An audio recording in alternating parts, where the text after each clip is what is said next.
Dev Note number 5 is out, and let me tell you, it's gonna be huge. We are talking about Sinister 6 Invasion. We're talking about no longer having to XP grind in DZ. There's a new mode for that. It's gonna be called Training Grounds. We're gonna get into that too.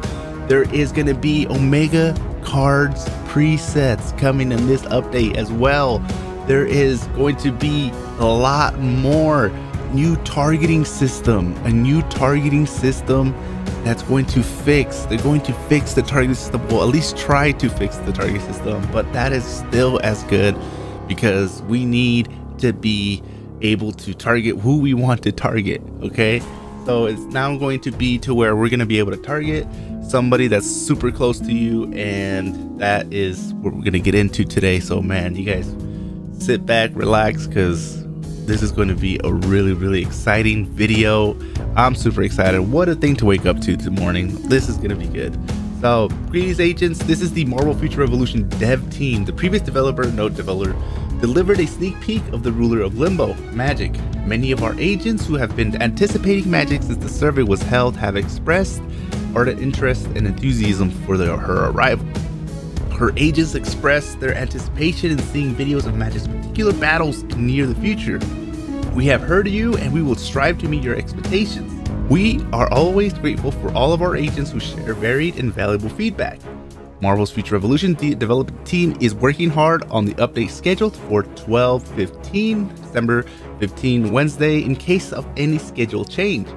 We will notify you through an additional announcement. We are planning on providing an extra hero slot during the December update so that all of our agents can enjoy playing Magik without burdens. There you go. They were going to give us an extra hero slot. We kindly ask for your understanding that the transmutation of Magik's costumes and Omega cards and their use as a transmutation material will not be available at this time. But rest assured, we will announce in advance when the time comes for these to be included in the future. That makes sense. So I completely forgot about this. We will also be getting a new Omega card based on Magik. Now, what it is going to include, we don't know. They're letting us know right now that we are not going to be able to transmute the new stuff that's going to be coming in, but they're going to be working on it so that we'll be able to. We believe that many of our agents also are curious and looking forward to the new content and improvements, such as the new Epic Invasion, Costume Nanofusion, Omega cards, companion presets. We will do our best to ensure that the new content improvements live up to your expectations. For now, let us walk you through the coming update, which will arrive along with Magik in Dev Note number 5. So the first one is going to be a big one, okay? They're going to start off big right off the bat. The new content called Training Grounds. This December, we are currently preparing new content called the Training Grounds.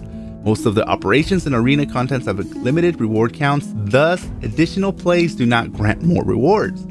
Also, the types of rewards are limited, making it difficult for our agents to obtain the items needed to grow their heroes. God, yes, this is exactly what we've been trying to say. We concluded that this was placing many restrictions on our agents' gameplay, and we also noticed that this is one of the topics that was most frequently discussed in many community channels. We believe that we need content that allows our agents to develop their hero into a more powerful one by gaining necessary experience and items in a shorter time, and not just by farming endlessly.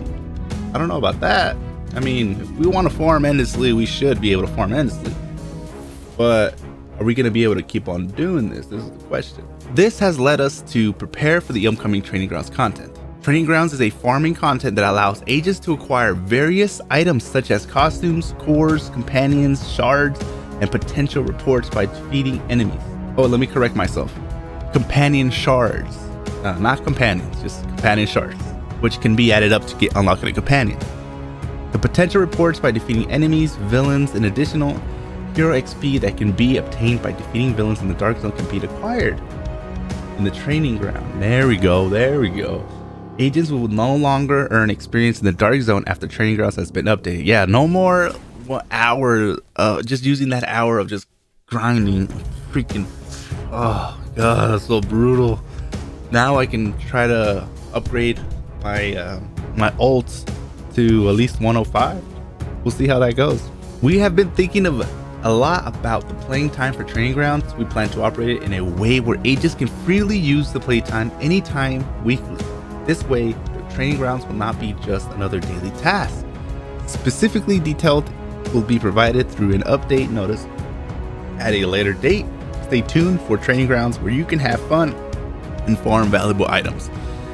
So this is kind of their way of, you know, people were complaining about, I was complaining about having it, that it was just so boring having to upgrade and level up our ults in the dark zone, farming these hordes of villains that are just, it was just very, very time consuming, boring, and it made me only level up my main to 110 and Spider-Man to 1.5, and no one else has got that privilege of be leveling up because it was just so boring to go into the dark zone and farm XP. It was just boring. This right here is a nice start and a good start to fixing that issue. Now moving on, Epic Invasion. This is the Sinister 6 thing I was telling you guys about. Watch, let's start reading into this, okay? A new Epic Invasion season will come with the December update. As our agents know, the primary Earth resulted from the convergence as various Marvel universes merged. This new Epic Invasion introduces 6 supervillains that our agents now know very well, but haven't seen before. 6 classic supervillains that our agents know very well, but haven't seen before. Sinister 6, man. Come on, 6? You gotta be kidding me. Man, you think they're gonna add Venom? There's a potential we can get Venom in here, because I think there's a Sinister 6 always has like a couple of them that are always different. We also made improvements on earning points that contribute to ranking calculations. Prior to this, Epic Invasion ranking points were calculated based on the damages that agents dealt, but now the damages received will count towards the calculation. This was done to credit the melee heroes who take risks to carry out combat in close quarters. Although there are certain scoring conditions not included in this Epic Invasion season, we will continue to improve by adding more various of scoring conditions so that new hero is a disadvantage in obtaining points. This is great, man. We're gonna get Sinister 6. There's gonna be different ways that's going to calculate the ranking system. So for the third thing that's on here, targeting system improvements. This is a huge one because a lot of people, including myself, have been talking about the targeting system is trash. I hate it. Let's see what they have to say. The targeting system that many agents found inconvenient, especially during PvP modes, yes, oh my god, yes, will have improved implemented. The current targeting system was developed based on camera mode 1, which holds the front side of the hero as the target. However, with PvP content such as Omega War, players use camera 3 to check for surroundings. Therefore, the current targeting system is not suitable for PvP mode that uses camera mode 3. The development team was aware of this issue and has worked to improve the targeting system to use in both camera mode 1 and 3. However, camera 1 is for looking forward and camera 3 is for understanding the battle situation. These two camera modes are very different, and thus we will improve it to where agents can select the desired targeting options. Starting with this update, we are improving the targeting system default conditions so that the enemies of the closest distance to the hero register first rather than the front. That's a good start. That's a good start. We'll see how it implements in the game, and it should improve it a lot. I don't think it's going to necessarily fix the issue, but it's going to improve. For the fourth thing, costume nanofuse improvements. So this is more towards like the dolphins, whales, people that put money, like a good amount of money in this game. This is where this is going to help you guys a lot. Agents experience difficulty and inconvenience with carrying out nanofusion from the beginning if a costume with better options was obtained during the course of costume nanofusion.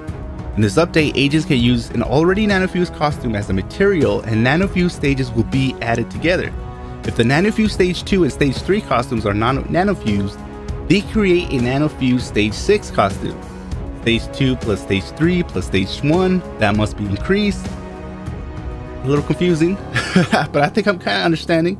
However, stage 6 is the achieved stage for cases such as stage 2. The stage 5 since the maximum limit of nanofused costumes is stage 6. A warning message will be prompted to confirm the desire to proceed.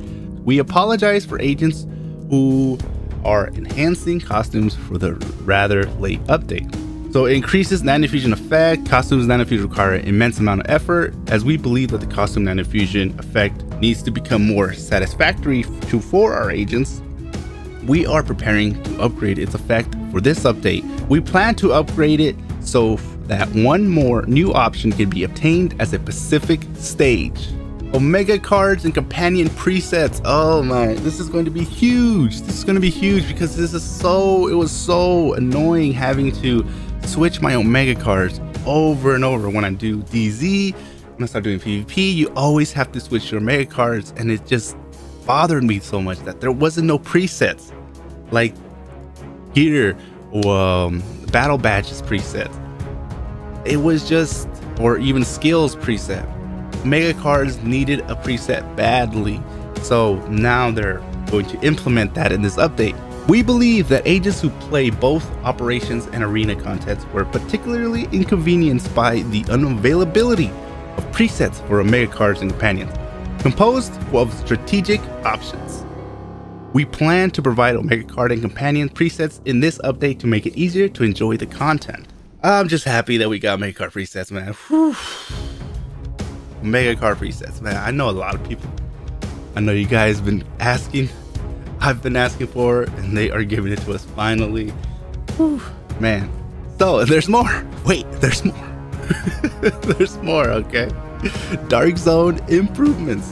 We are looking into the Dark Zone from different angles to revive its original excitement. We want to revamp the rewards to match our original intentions. Agents cooperating and friendly competition for the top rewards. We want to reduce the playtime as well to gather as many agents as possible in a go. We would also like to emphasize the fun of either cooperating or competing by setting a higher score than ever before defeating heroes. Additionally, the hero experience obtained by defeating villains will be removed, as it can be obtained from the training grounds. Okay, yeah. Thus, the non-PvP channel that was created solely for the purpose of gaining hero XP will be deleted as well. We'll see how that goes. We'll see how it goes. So that could be, I don't know what people might think about that one. In addition, we implemented the hot time in the Dark Zone to challenge agents with the increased concentration of players. It was a system designed to be enjoyable, but instead it became stressful. Therefore, in this update, we will create time slots instead of implementing the hot time event. Details regarding the Dark Zone improvements will be given through a separate notice. So that one is let me know what you guys think about that one. That one's up in the air. Everything was good until towards the end where it says the PvE. Yeah, PvE was going to be moved. Alliance Omega War improvements. Okay, here we go. Since it is an alliance versus alliance battle, restricting the number of participations to such a low number would not benefit. I don't know. I think that's a typo. Benefit the content name. We set it to require a minimum of 20 players, 10 players each for play. However, we have concluded that this puts a limit on small-sized alliances joining Alliance Omega War. Thus, we will improve it by lowering the minimum number of players to 16, 8 players each. I don't even know if that's gonna even make okay. I don't know if that's good. So that more alliances can participate in the Alliance Omega War. Okay, 8 players each. Okay, I can see that being okay. We will lower the participation fee and adjust the participation registration period to 10 minutes from 5 minutes to allow for more enjoyable play. So they're lowering it's from 10 minutes, they're lowering it down to 5 minutes to allow for more enjoyable play. I don't think the problem was that it was 10 minutes. I think the problem was that you couldn't get your whole alliance in. So that's gonna be interesting to see how people react to that one. Special operation improvements. The extra points you receive when you rank first place in special operations were intended for the thrill of flipping the weekly rankings. However, there are many cases of this causing inconvenience as agents neglect their gameplay or even give up if they think they cannot rank in first place in special operations. Special operations is a mode that anyone can easily participate in and enjoy without being bound by their growth element. The decrease in participants due to other agents giving up playing because it does not work at their will is not what development team intended. So we have decided to remove the extra point system in this update. Okay, still don't like the game mode. Still don't like special operations.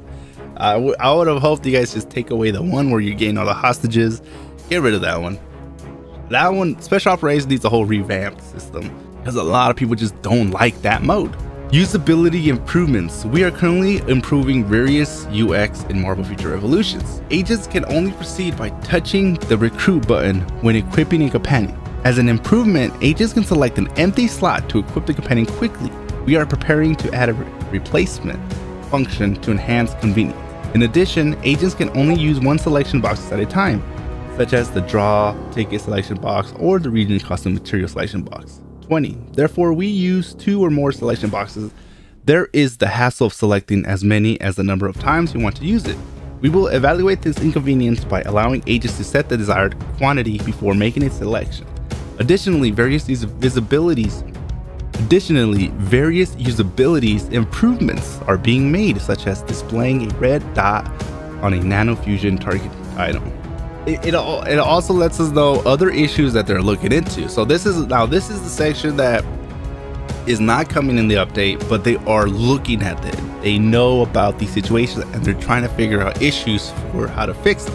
In this dev note, we would like to briefly explain some of the concerns that we are looking into but have not been included in this December update. The development team is open to ears to the voices of our agents. We are looking for ways to resolve many complaints that are currently appearing in the game, and we are thinking a lot on how we can improve it. We will share through another dev note once we get to confirm the improvements that will take place. So the improvements that they're talking about is specialization improvements, PvP content improvements, Omega War Alliance improvements, companion shards improvements.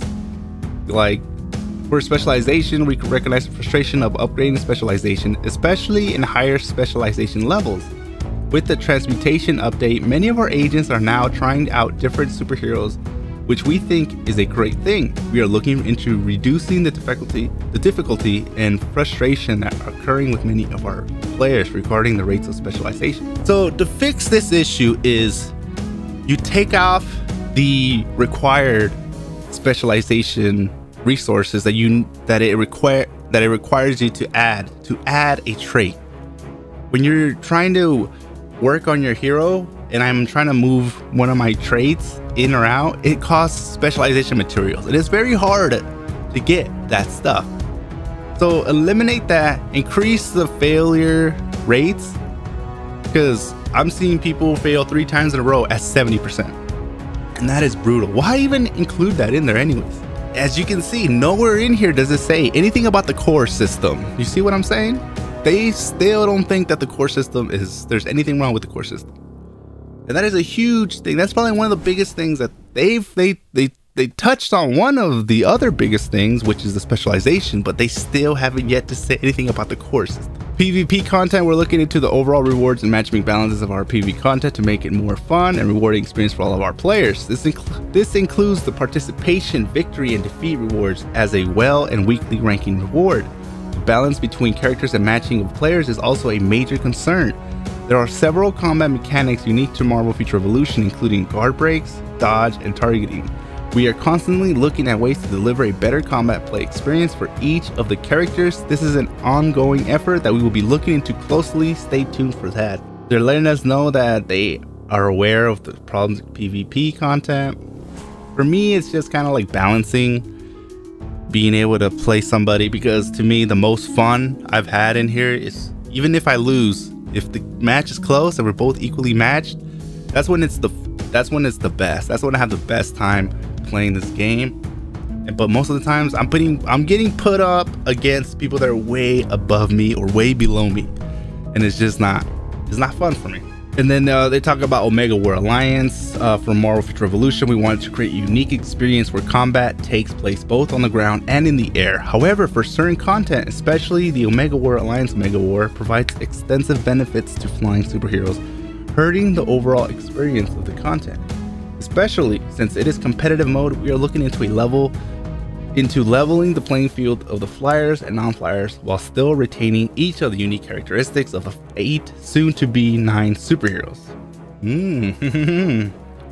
Companion shards. Some of your agents are not reaching maximum stages for companions and have concerns with what to do with leftover shards. We are aware of the situations, and with upcoming updates and updated systems, we will make sure that these reward shards and any other materials contained in this valuable throughout the game. As mentioned in the developer's note, we will be updating the new hero magic, new training grounds content, new epic invasion, and various improvements in December. We kindly ask for your interest and patience. Additionally, we have prepared a survey event on the most awaited update categories that was included in our dev note number 4. We'll be looking into your activity participation. So they came out with a new update poll where you basically just vote. You vote for the most anticipation update among the list of information revealed through the dev note number 5, and then you get a reward if you pick one of the most voted for updates. Okay, I have not even logged in, but I'm definitely going for Magik presets. That's just something that I've always voted. So this is just another piece. Basically, just vote for stuff. But let me know what you guys think down in the comments below, man. I'm super excited. We're gonna get Sinister 6 Invasion. We are gonna get the Omega Card presets. We're gonna have a new way of gaining experience. We don't have to be in the dark zone for an hour in boring grinding modes. Now we're gonna get a new mode called Training Grounds that's going to take care of that. Plus, we're gonna be able to get more gear, other rewards, not just experience. So I'm very happy about that. Let me know what you guys think down in the comments below, and I'll catch you guys on the next time.